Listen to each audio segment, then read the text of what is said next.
Okay, I think I covered all the stuff that I was supposed to there, except for the fact that that wasn't on.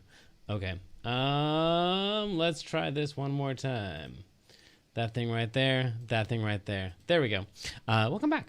We were supposed to do today, we're supposed to do Fur-Elise in a jazz style, but we kind of already did that 2 weeks ago accidentally. So I did have a lot of questions after last week's lesson on the Amazing Grace stuff, so I tried to do all of it there, all the stuff that I'm supposed to be covering today in the follow-up questions in the archives. So thanks for the questions, the archives, and here we go. Here's the stuff that mostly we want to cover today. One is a minor 2-5-1.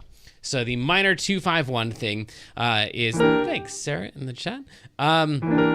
So minor 2-5-1 is just when we're going to a minor chord. So in this case, we've got this D minor that we talked about throwing in.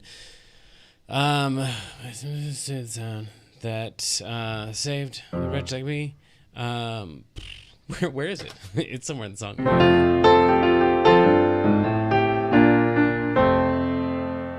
Yes. Saved. It is right here. Okay, cool. So then we talked about throwing in the D minor right there. That's an ugly D. So then before that, when we're going to the D minor, 2-5, when we talk about like interpolation or reharmonization or adding in jazz chords, these are all kind of the similar-ish concepts. Then we don't want to change where the D minor is. We're not putting a 2-5-1 in place of the D minor. We're talking about going to a minor chord and just Xing out everything that happens before that. We're clearing the path right here. And then we're going to try to put something in there that's going to lead into the D minor. So then temporarily, this is in the key of F. The song is in the key of F.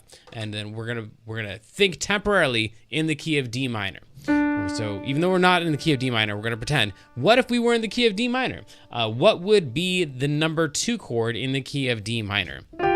So this being the key of D minor.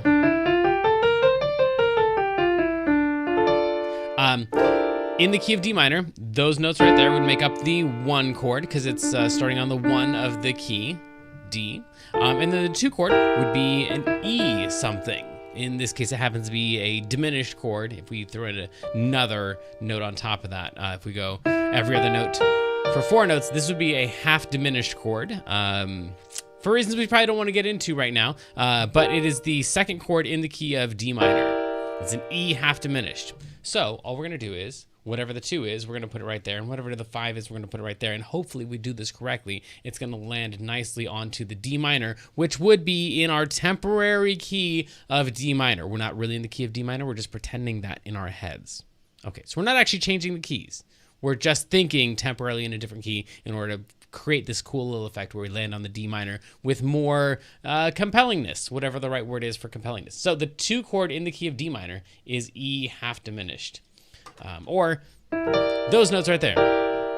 So we just play those notes, E, G, B flat, and D in any order that we want to.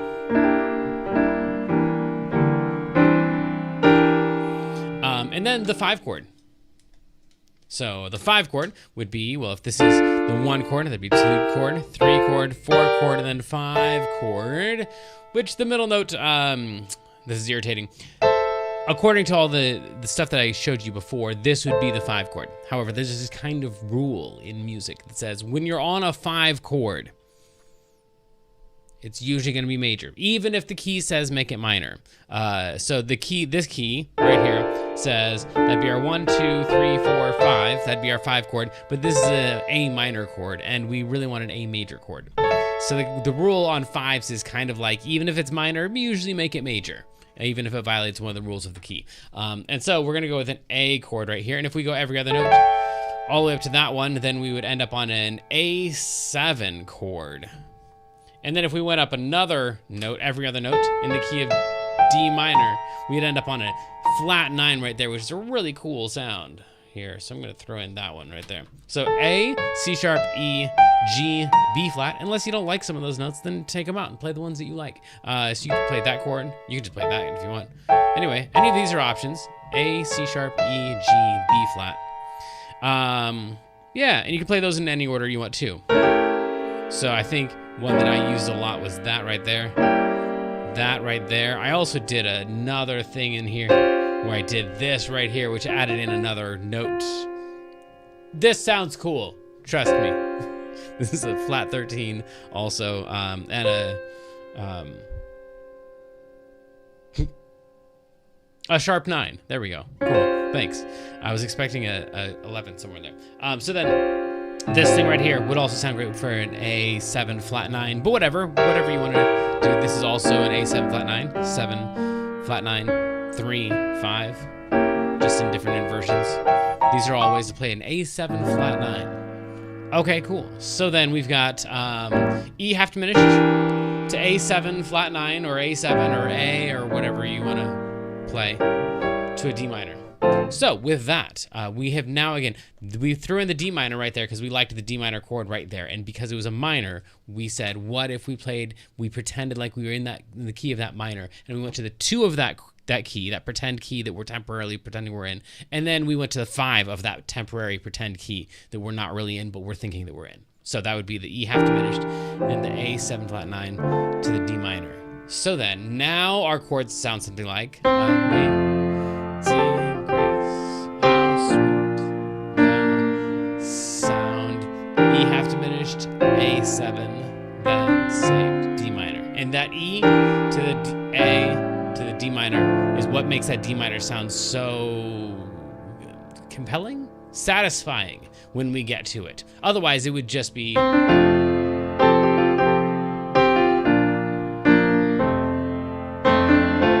And there's nothing wrong with that. That doesn't sound bad at all, but I do prefer landing on the D minor after we've played that E half diminished in A7 flat 9. Okay, cool. So that was one of the things. The other thing, the other thing was the alt scale, which I don't think I touched on at all, and then I played it a bunch last week, and so that wasn't fair, so I wanted to clear that up too. So an alt scale is whenever you're on a 5 chord, whenever you're on a dominant chord, whichever one of those made sense to you. Just a second. Hang on. All right. Got some people in the waiting room I'm letting in right now. Cool. So whenever you're on a 5 chord or a dominant chord, we could temporarily think that those are the same thing. Yeah, there we go. Everyone's in. Good. Good to go. Nope, one more. There we go. Welcome. So then, where was I? Oh, the alt scale. So whenever we're on a 5 chord, like for example, in the key of F, 1, 2, 3, 4, 5, C is the 5 chord. So this would be a 5 chord. Also, because temporarily we pretended like that was a 5 chord, we could count that as a 5 chord. Also, I've thrown in some other dominant chords that we talked about last week.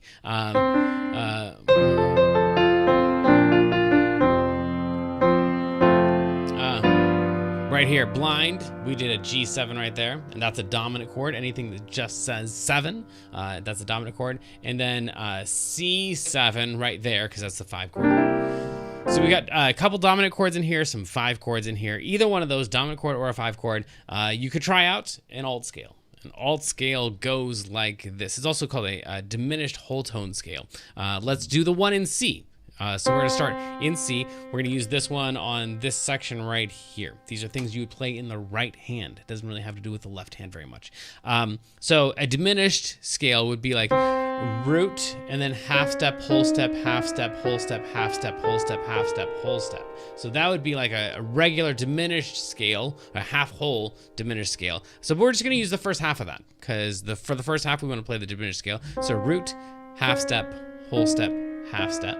And then during the second half of the scale, we're just gonna use all whole steps. So whole step, whole step, whole step, whole step. And that right there is the diminished whole tone scale, or the alt scale. Called the alt scale because you've pretty much altered everything that you possibly could. You got a flat 9, you got a sharp 9, you got a sharp 11, you got a flat 13, you got your dominant 7. All the notes from the altered chord, flat 9, sharp 11, flat 13, they're all in there.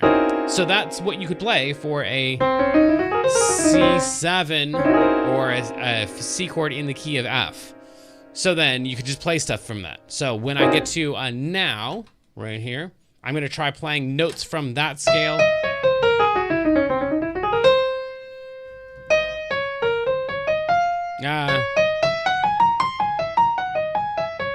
That that stuff right there sounds super weird on its own, but then when I go to, I'll take it from the second half. I Once Was Lost.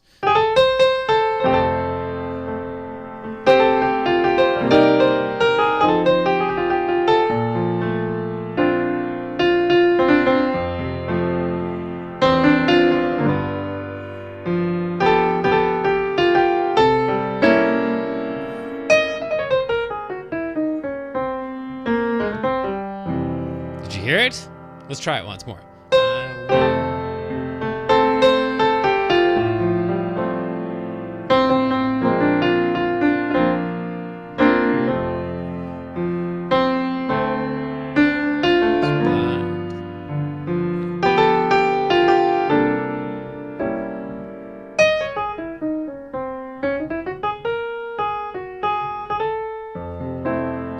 So that stuff right there,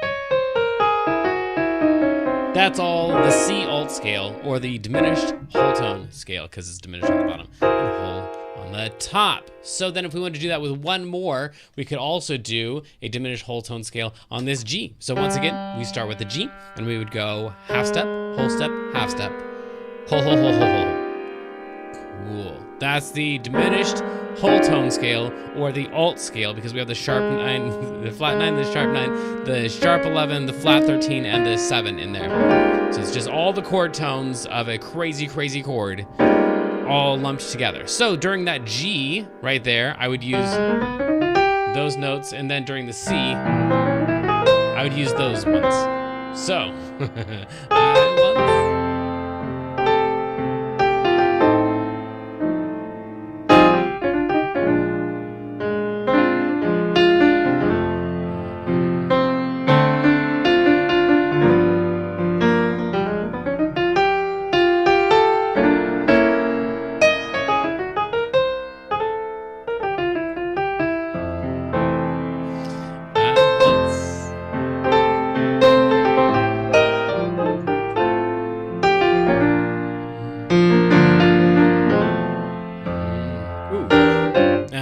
so let's do this.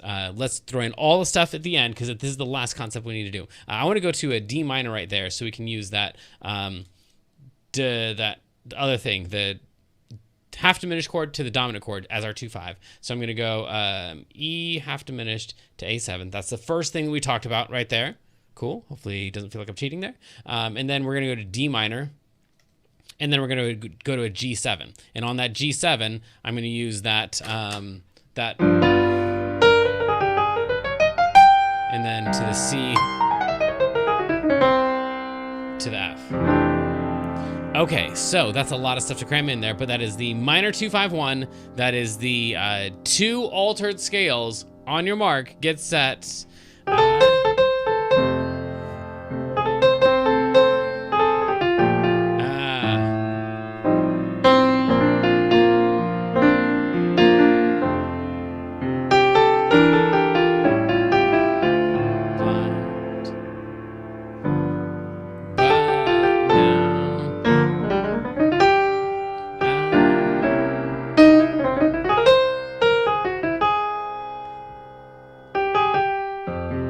Let's try that one more time. So I'm gonna actually push the G over to here. I'm gonna push the C over to here and the G over here, just so I have a little bit more time to get into that D minor. Okay, so.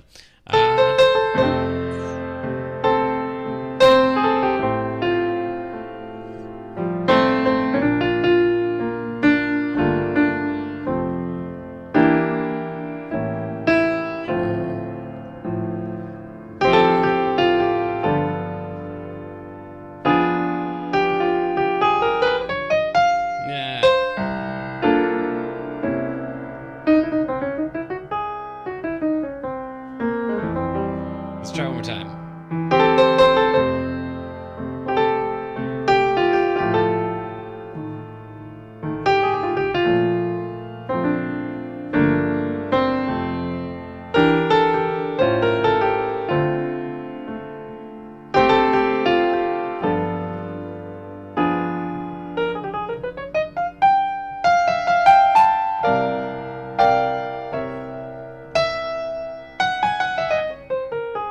It's too much. Let me try it one more time without the mic in my face.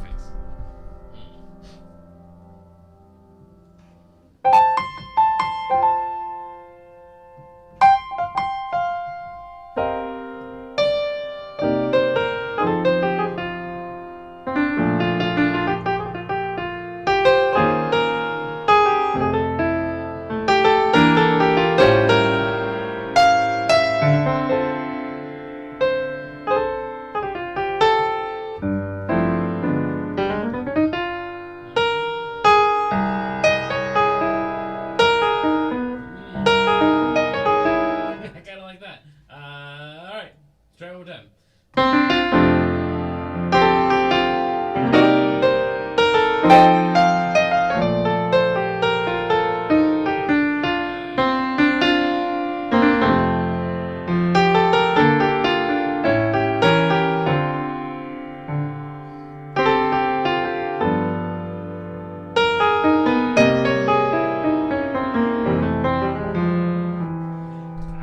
I think that's about as close as I'm getting. So this one was the G7, and then that was the C. And yeah, that is a thing that's stolen. It's called Crimea River. And that's in the idioms workshop. So anyway, that's a lot of stuff crammed into one line, but that's a lot of what I was doing last time. We covered the minor 2-5-1s, we covered the alt scales. I think that was it, and the reasons for the 2-5 and the alt scale, which is also called the diminished whole tone scale. That's a lot of stuff to add into your other songs. So I think until next time, we'll call that it. And next week, we've got the kids lesson. And then after that, we have some other fun stuff coming up where we take classical songs and turn them into jazz songs and stuff like that. And we'll do some of this other reharm stuff in the meantime, too. So until next time, go explore, mess up, have fun, rock on.